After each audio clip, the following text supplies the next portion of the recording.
Now, as you know, freedom of expression is under assault in this country on a number of fronts, but there's a new battleground in Victoria with the state government looking to overhaul anti-vilification laws. Premier Jacinta Allen says it's all about clamping down on hate speech. There is absolutely no place in our society for hate speech, but also to continue to strengthen our great and strong multicultural community. So we are going through a final set of consultation. Yeah, they always say that. We're all against hate speech, of course, but critics point out that the laws are going to hamper free speech by lowering the threshold and broadening the grounds for vilification.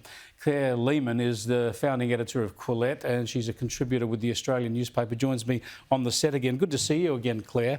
Now, I hadn't been aware of this till you wrote about it in the Australian, a great column. This is very worrying because we know how racial vilification laws nationally have been misused against people. Yeah. The process often hurts people rather than any findings.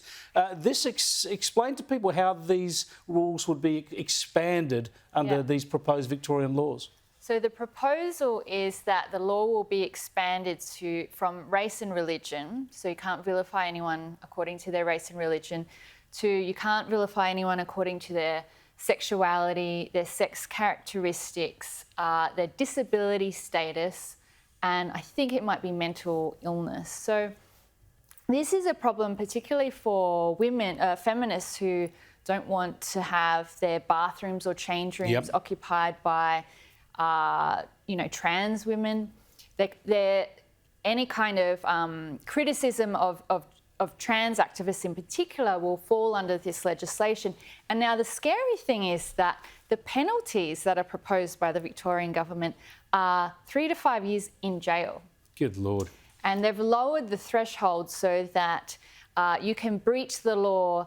The standard is that prior to their proposed changes, you have to incite hatred. You actually have to incite hatred. But now the responsibility falls on the person who's offended. So as long as you offend someone, it doesn't matter what your intent is, that's the criteria on which you've breached the law. Yeah, it was going to be, inciting hatred. Now it could be likely to incite hatred. As you say, lowering that threshold, broadening it all out to put it in simple terms, to expand the sort of number of potential victims. Yeah. And as you say, once you bring in sexuality and gender, you can see where this is going. Yeah. If you just call a trans woman a biological man, that'll be interpreted as vilification. Absolutely. And could be up for jail term. Yeah.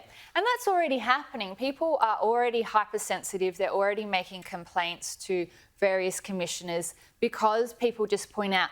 Sometimes people get in trouble just for pointing out facts, like the transgender status of a sexual offender.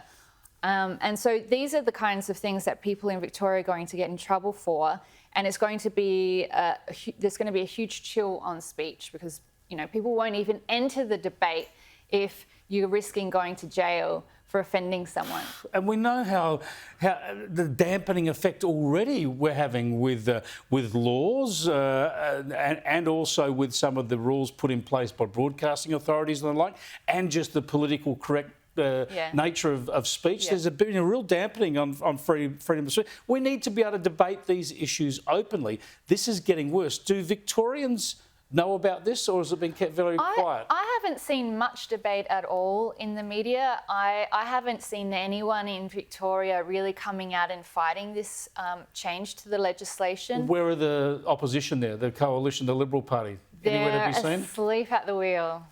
So that's the problem, isn't it? Yeah. This is why you need robust oppositions to point out about proposed laws like this, explain what the risks are and campaign against it. And we know, history tells us, if laws like this were to be passed in Victoria, soon enough Labor governments around the states would follow suit. This would become national. Absolutely. It's a slippery slope, and if these laws are passed in Victoria, it will set a really dangerous precedent for the rest of the country.